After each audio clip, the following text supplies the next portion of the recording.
So the most important step in our analysis is really to identify the correct market. And that is, I told you which market to look at. I told you to look at the market for commercial aircraft. So then we're going to do what we normally do. It was a dark and stormy night that day. At the party, all was quiet. Everyone who came to sell something found someone to buy it. And we have to think through this and say, okay, if there are greater profits to be earned producing energy drinks, does that indicate something about the demand side of the market for aircraft or the supply side of the market for aircraft? We might think, well, it means that there's less demand for aircraft. Not necessarily. We're focusing on the market for aircraft. I haven't really indicated anything about the demand side for aircraft. We know that there are greater profits to be earned producing energy drinks, so we have to say, does the firm care what it is that it makes? So you got a company, a corporation that's involved in producing commercial aircraft. Do they care about the product that they are producing, that they're selling? Do they care what it is that they make? In terms of the thing that they make, that is less important to a firm than whether or not it captures profits. Milton Friedman said that it is the social responsibility of firms to earn profits. Now, that's an extreme kind of take on what Friedman said, and it's an extreme take by Friedman, but it doesn't even have to be the appropriate motivation. It actually is simply an outcome of the market process. At the margin, if there is a firm producing commercial aircraft and it's capturing very low profits, then if it could easily transition from making really big metal canisters that hold people into making really little metal canisters that hold drinks, it would do that. It would transition from the one product to another because there are greater profits to be earned by entering into that industry. The profits are prophetic. They tell the firm what industry to get out of and what industry to get into. Now, transitioning from making aircraft to making energy drinks would require a lot of retooling, a lot of new machines, a lot of different skills for workers. It would be difficult to do that, although it could be that the warehouse space is easily transitioned from one product to another. It does turn out that the metal that gets used for aircraft could instead be used for the metal cans, for the drinks. The electricity that gets used for making aircraft could be transitioned to electricity. A lot of the inputs in the production process of one good can be transitioned, not immediately, but given enough time, into producing something else. But more relevantly, or more immediately, the profits are important. Who captures the profits? Let's assume that both firms are publicly owned for a moment. Who owns the aircraft manufacturing company? The shareholders. The shareholders own it. Well, what can people who own shares and stocks do? They can sell them and buy something else. Buy stocks in a company that produces something else. What stocks do you want to own? You probably prefer to own the stocks that are generating the greater profits, the greater dividends. That makes you better off. So, because profits are indicated by share prices, or changes in share prices more accurately, anybody can look at it and see there's greater profits to be earned in energy drinks than commercial aircraft. Then where is the new investment money going to go? It could be that the commercial aircraft manufacturer's investment line dries up because there's nobody willing to invest money into that industry anymore because it's not generating enough profits. And it seems that all of the investment funding flows towards energy drinks instead. As that happens, some of the firms in the commercial aircraft producing industry will lose enough of their investment funding that they have to go out of business. When those firms go out of business, the supply of commercial aircrafts decreases. Fewer planes are being made. As a result, the quantity of planes is reduced, and it turns out the price of those planes will go up. How long will that continue to happen? It could be that just at first a few firms in the commercial aircraft industry reduce output, or a few firms go out of business, a few more energy drink producing firms come into business, or the ones that do exist expand their operations. It could happen that it takes time for this process to work its way through. Well, when will it stop? When the profits that can be earned producing energy drinks are whittled down because of new entry, and the profits earned in making commercial aircraft increase because more firms leave the industry, until at the margin you earn about the same amount of profits investing in either industry. Who tells the firms what it is that they should be making? How does a firm know what it should make? You do. You tell them. How? By your purchases. The consumer's purchases of goods and services are where the profits come from. If nobody's buying, there's no profits. So then, our preferences, what we want, is communicated to the firms as to what it is that they should produce by this profit signal, which then they use to make their decisions about what operations to expand into. Could it be the case that there is a commercial aircraft producer that has small pieces of metal left over after making their planes that they then use to make cans for energy drinks? Sure, it could be the case. So then they would expand one operation and decrease the other operation. But even if not, some of these firms will go out of business, and then the metal that used to be used for making planes would then be available to be used for making energy drinks. And all the other inputs into the process, the workers that used to work making planes will go to work making energy drinks. And we're the ones that tell them what to do without having to go to some mastermind controller of the economy to tell everybody what to do. Instead, the prices and the profits communicate that information immediately to everybody who cares. But they don't know why. And they don't have to know why. They just know that. There's a famous paper by Friedrich August von Hayek called The Use of Knowledge in Society. It's about 12 pages long. I'm not going to assign it for this course, but if you read anything extra in economics while you're in university, I highly recommend this paper, The Use of Knowledge in Society by Hayek. He uses the example of tin and the different uses of tin within an industry to show that the price mechanism, through profits and losses, direct the activity of commercial firms such that they produce the things that consumers most want without there being somebody in charge communicating what it is that should be made or in what quantities they should be made.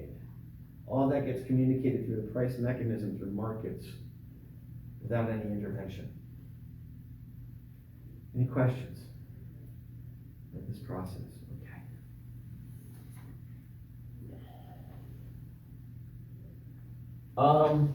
Let me talk a couple of moments about logistics. So I've got your exams. I haven't graded the written section yet. The multiple choice section, some of you encountered questions where the picture didn't show up, or the graph didn't show up for a couple of the questions, if that's you, make sure you send me an email about it, and I'll make accommodations for those questions, okay? That was a flaw in it. I took a test bank of, I think, 200 questions that then randomly plucked different questions for each student. So nobody got the same set of questions as anybody else. And I did that as a way to help reduce cheating a little bit. I don't know how well it worked, but I'm not too concerned about it either. There is an assignment on Canvas that doesn't have a link to an assignment called the GDP map. I haven't finished putting that assignment together yet. Once I do, it'll become live. You'll have a couple of weeks to complete it. There is the book Factfulness by Hans Rosling that you all need to start reading if you haven't already. And I'm going to talk a little bit more about that in a few minutes. Do you all have any questions for me at this point of the semester? So, yes. Are we allowed to ask you to explain one of the questions from the written portion, or is that like an office hour type of question? I'm happy to talk about it. Okay. So one of the questions on the written portion was talking about you and your roommate or friend going out and wanting steaks compared to hamburgers. Right. And I was asking you to explain the interest rate. How would you explain that? Or like, what would be considered the interest rate of that? Because there wasn't a number that you could come up with, was yeah. there? No, there wasn't a number that you could come up with. What I was trying to get at is the same concept that I talk about in the paper Gumballs Now or Ice Cream Later. So did you get a chance to go through that paper carefully? Yeah. So the idea is that the core human element that brings about the phenomenon of interest rates is the fact that we have different preferences in terms of our time horizons. And the person who decides to purchase the hamburger now, even though they prefer steaks to hamburgers, but they're not willing to wait, they have a shorter time horizon. Mm-hmm. So they have a higher discount rate as compared to the person who is more willing to postpone consumption until later. Okay. Yeah. Right? And so that's how we identify interest rates, or the real fundamental human element that brings about the phenomenon of interest rates that we observe in markets. Okay. Yeah, I wasn't sure if we were just supposed to explain that, because I explained how preference plays a part in all of it, and how time was the preference, that was like everything, but I wasn't sure if we were supposed to like Come up with a number. come up with like what would be the interest rate. Like, Right. No, there wasn't a number there available to be made. Okay. So yeah, hopefully that helps and you all understand that. If you didn't get a chance to go back and look at that Gumballs Now or Ice Cream Later paper, it does go through a mathematical example in that paper. And perhaps some people may have invented numbers to illustrate it. I don't know. I haven't looked at them like. Good question. And it's relevant to what we're going to do today, because interest rates are founded upon this postponement of consumption thing that we talk about. And we remember going back to Robinson Crusoe that he's choosing between coconuts and fishes, and for every coconut that he prefers to purchase or to spend time collecting, right, that takes away some time from collecting fishes. So if he moves from having this many fish and this many fish and this many coconut, he can choose to move to having fewer fishes and more coconuts, but there's a trade-off there between fishes and coconuts for him. And we can draw the entire schedule of opportunities between fishes and coconuts for Crusoe, and we call this what? What was this graph called? The production possibility frontier. Good, right? Now, what we said about Crusoe is that one day he decides to take some time off from collecting fish and coconuts, and instead to take the time and to make a net. In the short run, though, he's giving up some consumption. Why? Because he knows that if he makes a net, in the long run, he'll achieve a higher level of consumption that will last for a long time. So the trade-off here is giving up something for now so that later you can have more. Give up something now so you can have, It's the roundabout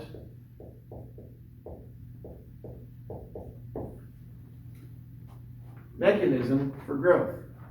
And that is where the interest rate emerges from. How much are you willing to give up now in order to get a return of more later? That rate that can be measured from actual foregoing of consumption now for greater consumption later would be the interest rate. If the interest rate were better, you'd be willing to forego even more now in order to get even less later. All right? That trade-off is where the interest rate comes from. Now, we said that enough so this process comes about from creation of capital. Capital is what? Capital are tools that we use to augment the land and labor that we have available to us. So there are coconuts, there are fishes.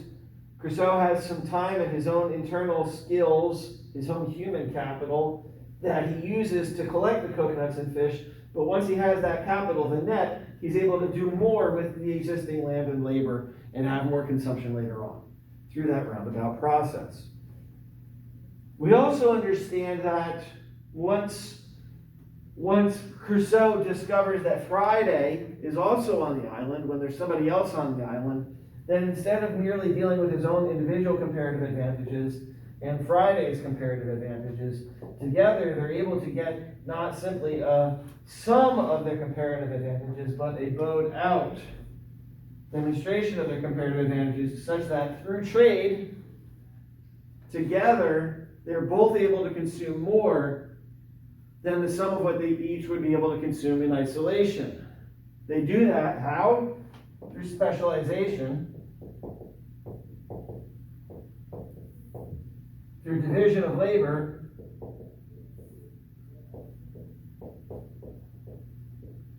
which then are combined through trade and exchange to make everybody better off.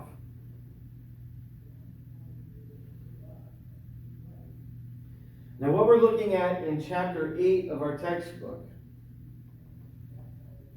is an attempt to understand economic growth over time. Adam Smith, who sort of made more concrete the concept of division of labor, was trying to understand how is it that some nations became wealthy.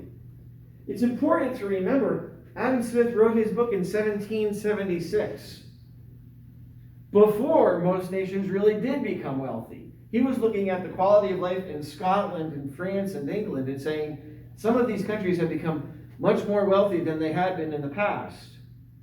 At that time, there was no electricity yet.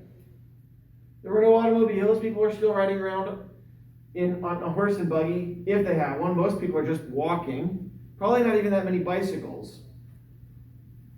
Right? If there's industry and manufacturing going on, it's either being done by hand or by water power. So Smith is living in a time when the wealth that he calls wealth, we would today still call poverty. But he still thinks it's amazing, and he's trying to explain how the new wealth that he is observing has come about. Well, today we have much, much, much, much greater wealth than even he ever could have imagined. How does that come about?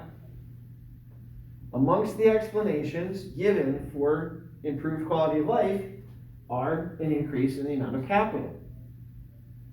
We have specialization and division of labor, and then also improvements in quantity and quality of capital. How do we work through those?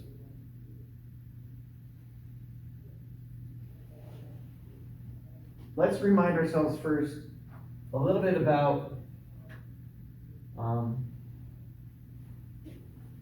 what we mean by this different kind of wealth.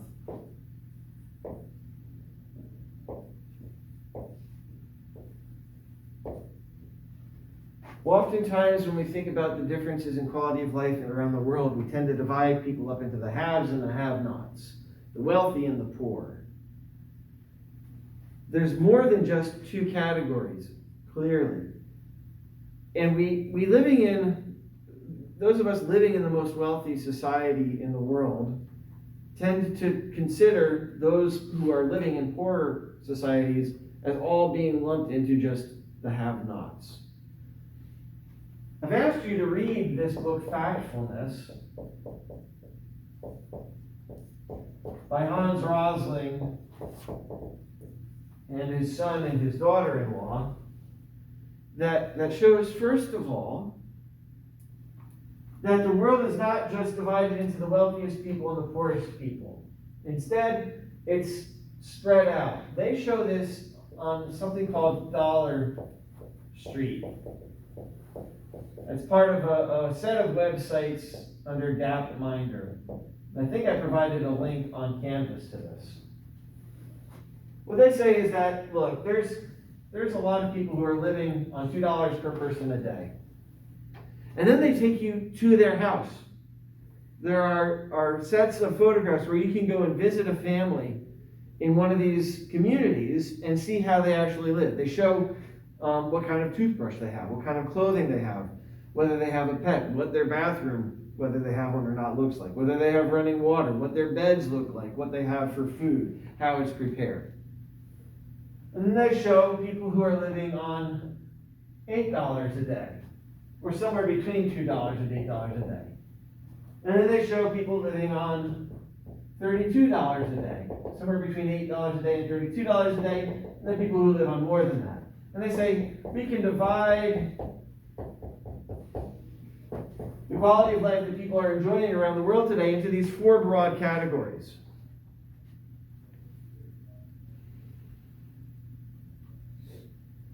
"50 years ago, about 2 billion more people were living in this level than today. They have mostly moved into these two categories. What does it mean to move from $2 a day into $8 a day? It means having running water, having a clean way to dispose of your waste. It means being able to send your kids to school. Oftentimes it means being able to afford a small scooter or motorcycle. Moving from the second category to the third category often means that you're able to save some money in case of some sort of calamity occurring to your life. So if somebody were to get sick, you have the money to pay for them to go to the doctor. Having that savings helps you to remain in category 3 and not fall back into category 2. Folks in category 2 oftentimes aren't able to save, and if some calamity hits them, they fall back into category 1. Those of us living in category 4 today, have all kinds of insurance.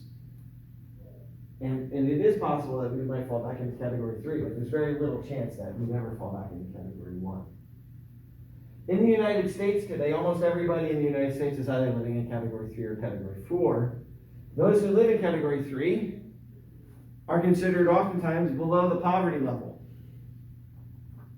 We call poverty in the United States people living in this group. We can't hardly even imagine somebody living in one of these groups in the United States today. It does happen. It does happen, but not very often. So I posted a paper to Canvas that I wrote about poverty in America and the determinants of poverty, and also talks a little bit about inequality. I encourage you to read that. So our concentration, again, is how do we move in this direction? How do we help other countries to move in this direction? Why do we want other countries to move in this direction? Or do we not?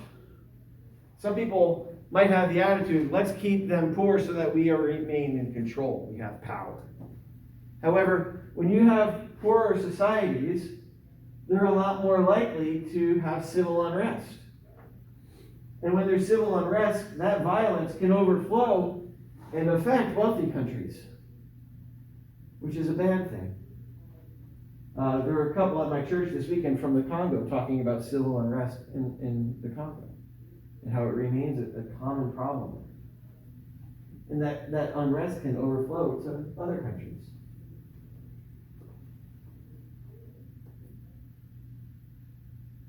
So how do we want to think about this? We've talked about how when we're talking about production and output, which we can call Y, which is similar to GDP. This is like GDP.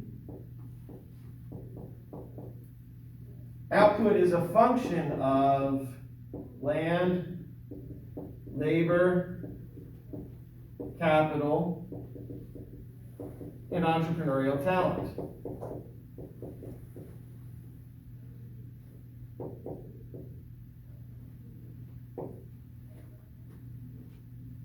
We also measure Y by adding up expenditures, C plus I plus G plus NX. This is the buying of things. This is the making of things. So we need these inputs into production in order to get production. The more of these elements we have, the more production we can get. If there's more land, then there's more land that we can grow crops on, or more land that we can build factories on. Are we making more land? Is there more land than there was 5 years ago? No? Well, have you ever driven through a town where there was a new 2-story building where there used to only be a 1-story building? Sure. We are making more land. We're building up. Okay? We can get more land. It's very expensive to do that, though. What about labor? Is there more labor than there used to be?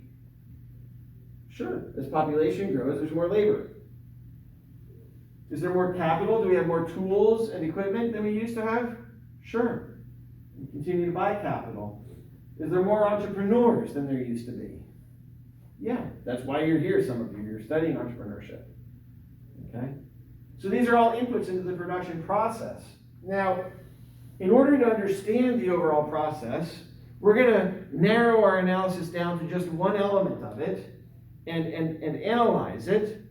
And then we can apply similar analysis to the other inputs into production if we wanted to. So what I'm going to do is I'm going to focus only on capital.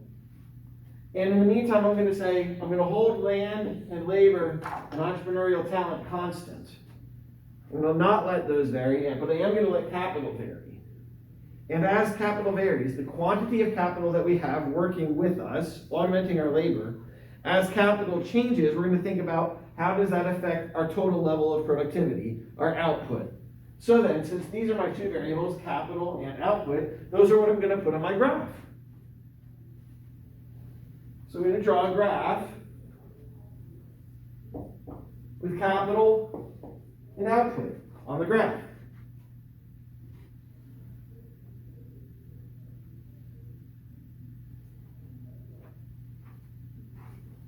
Now, I want to understand how changing the amount of capital I have affects my total output. If you had to draw a line without any more information, without having read the chapter or watched the videos, how might you describe that relationship?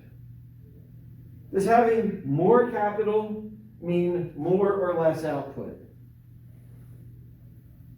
Typically, more capital would mean more output, right?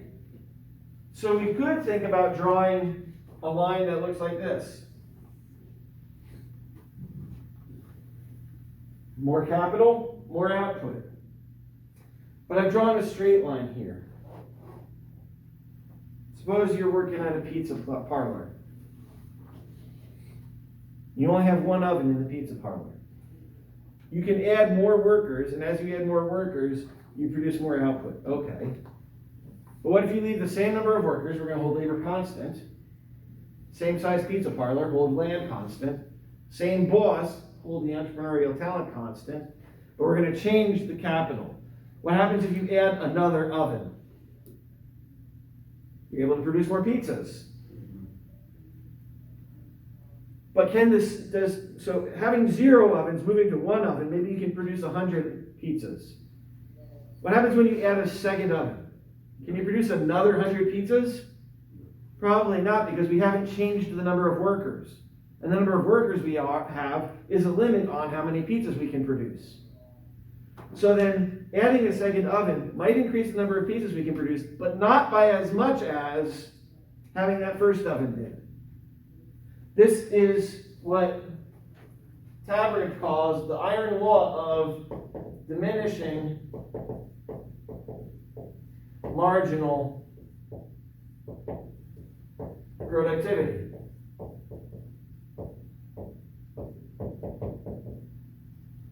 In this case, the diminishing marginal productivity of capital. Every additional unit of capital does contribute to our output, but by less than the last unit of capital. So instead of getting a straight line here, I want to say, okay, this much capital produces this much output. Adding that same amount of capital again is going to add less. So if this is the same amount of output, it's going to add less additional output than the last unit did. And then the next unit of capital is going to add less than that additional output. So that instead of a straight line, what we get is a swoosh.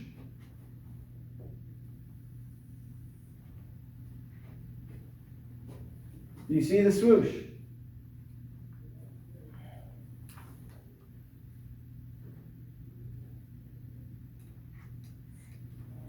What algebraic function looks like that?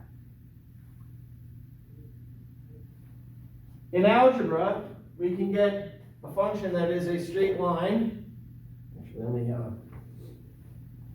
it a little bit differently. We can get an algebraic function that looks like a straight line like this. This would be y equals x. Or we can get a function that looks like this. You guys remember that one? What function is this? Not this. This isn't the square root. This is y equals x squared. Oh. Right? The parabola is y equals x squared. How do you make it fatter? You can make it fatter by going y equals 1/2 x squared. I think that's how we go. Or 2x squared. I can't remember. Okay? Well, the graph that looks like this is y equals x to the 1/2. Or that's the same as saying y equals the square root of x. You get a swoosh kind of graph by using x to the power of something that is less than 1. If x is greater than 1, it goes like this. Right? Having it less than 1 gives a swoosh. Now, our textbook just uses x to the 1/2 power, just uses the square root of x. But we could use y equals x to the 1/3, or x to the 2/3, or x to the 5/7, or x to the 123, 257. Okay? All of these are less than 1. Those fractions are less than 1, and all of them will give us a swoosh like this. If we actually do the empirical analysis of the economy, we find that output is some constant times the function, a function of capital and labor, and we find that capital is often raised to the 1/3 power and labor is raised to the 2/3 power. Which all of this is to say is that the payment of revenues from output, about 1/3 of that payment goes to capital and about 2/3 of it goes to labor. This is an empirical result, not necessarily important to what we're doing here. This is called the Cobb-Douglas production function. And they've done statistical analysis and found that this is about the ratio that we observe in the market. All of that to say that the kind of graph that we're trying to draw here has this swooshy shape, and I'm going to draw it bigger so that we can do some more with it. And the swooshy shape indicates that there are decreasing marginal returns to capital. As we add more capital, our total level of output decreases. Where does the capital come from? Where does the capital that we use to make stuff come from? Well, we talked about that in terms of what Robinson Crusoe did. He had some of his output, but he had to forego some of the consumption of that output in the short run in order to spend some time making capital. How would we show that on this graph? Suppose that we started with 100 units of capital, and that is associated with, let's call it 10,000 dollars worth of output. How could we get more capital next year than what we have today? Well, we have to spend some of our output buying capital, which means that we can't consume everything that we made.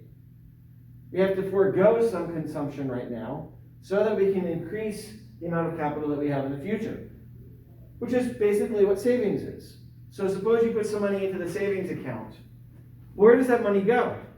It doesn't just sit there, does it? It gets borrowed by an investor who uses it to produce some capital to increase their output. You're not the one doing it. You're not Crusoe by yourself on an island doing it for yourself. Instead, you're using somebody else to make the capital for you, but they can't do it unless you do some saving first. How much of your income do you save? Now, right now, you're young and you're borrowing more than saving. But how much of total in the United States income gets put into savings? I'm not sure. That's an empirical question. It could be around 20 or 30%.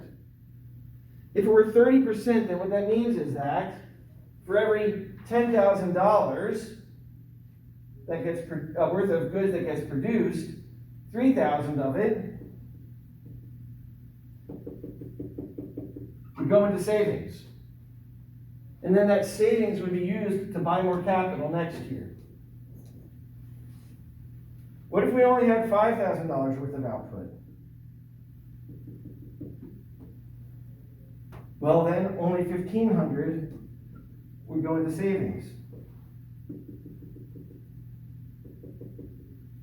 Notice, if I want to do a graph of how much gets saved, it's also going to be a swoopy shape. The same way that my output curve is swoopy shaped. It's going to have this same appearance. Okay? This would be sort of like, if this is y equals x squared, or more appropriately, if this is output is equal to, sorry, not x squared, but the square root of capital, then the amount that gets saved is equal to 0.3 times the square root of capital. It's a third point, it's 30% of what gets produced. And this number 0.3 can change. The savings rate can change. It can be different. So then, if I save a certain amount of what I produced, then next year, I have more capital. If I have more capital next year, then I have more output next year, and then my savings next year is higher, so that next year I can buy more capital. And I can march up this productivity curve by buying more and more capital every year. By having some money go to savings every year, I'm able to buy more capital that increases my total output, that allows me to save more, so that I can produce more the year after, so that my output can increase, and every year my consumption is also going up. The difference between my savings rate and my output rate, right, is getting bigger, so that I'm able to consume more every year too. This is one way of talking about how economies grow. Okay. But there's a problem with this. Because it's not true that economies just grow by buying capital. Once you buy a piece of capital, some capital equipment, that doesn't mean it lasts forever. Alright? You guys understand this because you bought new shoes. Why did you buy new shoes? Because your old ones wore out. Or maybe just because you wanted more shoes. But eventually your shoes will wear out. You buy new tires for your car because the old ones wore out, or you have to get your car repaired. You have to put a new roof on your house. Why? Because the old one wore out. Capital, over time, wears out. It depreciates. It becomes less productive over time and needs to be repaired or replaced. And this is true for all forms of capital. Empirical investigations have found that about 15% or so of all capital wears out every year.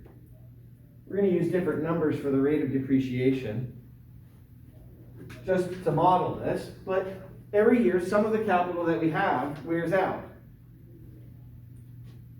Now, we're going to assume that capital wears out in a linear fashion, not a square root fashion. That a certain percentage of the capital that currently exists wears out every year.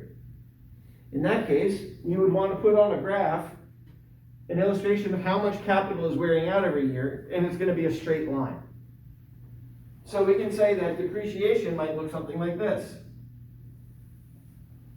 I'm trying to make a straight line. It looks like it's going up, though. Let's try to make it go straight. That's better. This line illustrates our depreciation rate. For macro, we're going to use this Greek letter D, or delta, to talk about depreciation. How does this work? Suppose we have, for now,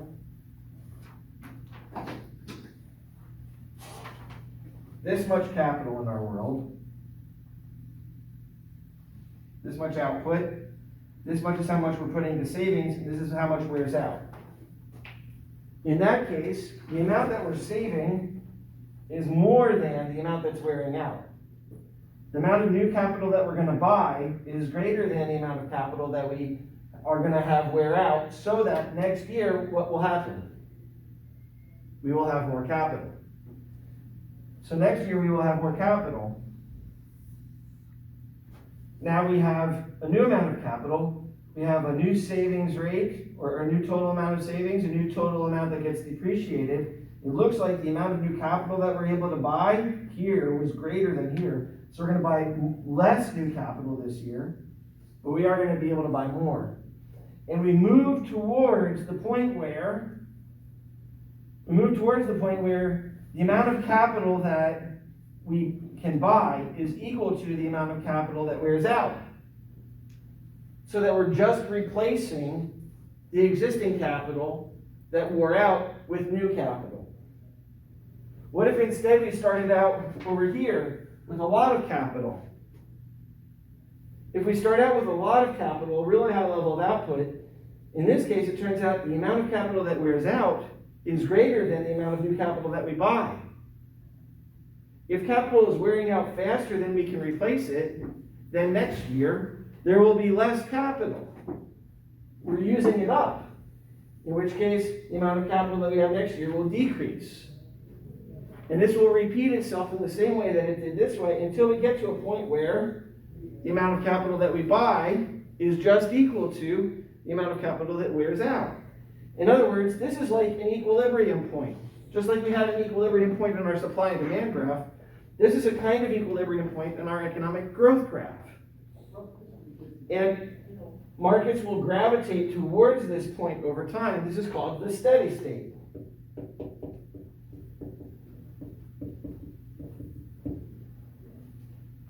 What kinds of things could change the steady state?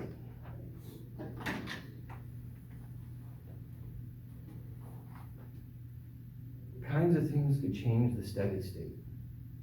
Well, we could increase the savings rate. We could save more than we used to in the past. Than we used to save.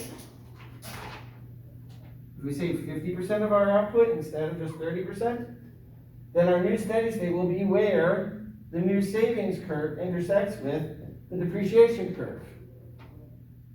In which case, we'll save more until we get to that point, and then we'll have a higher level of output. This can happen gradually over time. What else could change? Well, it looks like under this sort of analysis, Every economy is going to be gravitating towards some steady state. Once we're at that steady state, the amount of capital that we have doesn't change. If the amount of capital that we have doesn't change, then our total level of productivity doesn't change, and we don't become any more wealthy over time. Is that the truth about what we observe in the world, though? No. Instead, in the real world, we observe continuing economic growth. How do you get continuing economic growth? We have to actually shift our production function. So instead of just y equals square root of k, we're going to put y equals a square root of k and make a greater than 1. So if y equals 1.1 square root of k, then the whole economy is going to be growing faster than the rate of capital, such that this black line will actually shift up every year. A is a stand-in for technological growth or improvement. Improvements in the way of doing things. Improvements in the quality of our capital. It used to be that tires wore out every 5,000 miles. Today you can buy an 80,000 mile tire. Imagine how much less input we need overall in making tires if you can find a way to make tires last 80,000 miles instead of 5,000 miles. Stuff wears out slower, our total level of productivity increases, and we become more wealthy. Or we find new ways of producing things using less inputs. The lights in our classroom, right? These use much, much less electricity than lights used to use 20 years ago. Dramatically less electricity than lights 20 years ago. Cars today use less gasoline than cars did 20 years ago. We're finding more efficient ways of doing things, and that is helping us to increase our total level of output and our quality of life. Try to keep in mind that this y on this axis of the graph is output, or a stand-in really for our overall quality of life. We're really interested in this: how wealthy do we feel?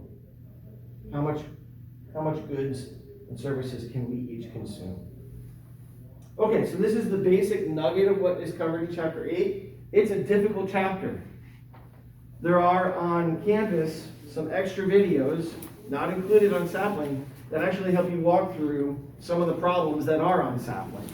So be sure to watch those videos before you get into the homework, so that you can do better on the homework assignments.